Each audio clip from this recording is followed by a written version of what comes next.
ఎల్లిపాయ దంచి చాలా బాగా దంచి ఆడబెట్టుకుని చెప్తా.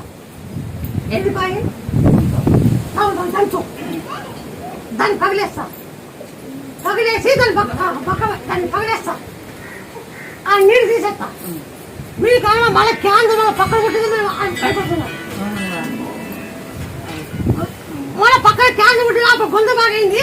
ఇప్పుడు మళ్ళా సైడ్ క్యాన్సర్ ఏమైనా పుట్టిందని మీరు భయపడుతున్నారు.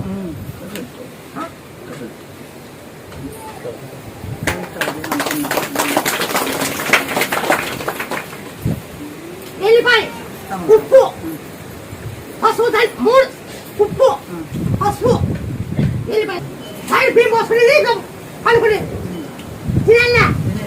అవి పెట్టుకున్నాక తెల్లారినా కింద పోసేది.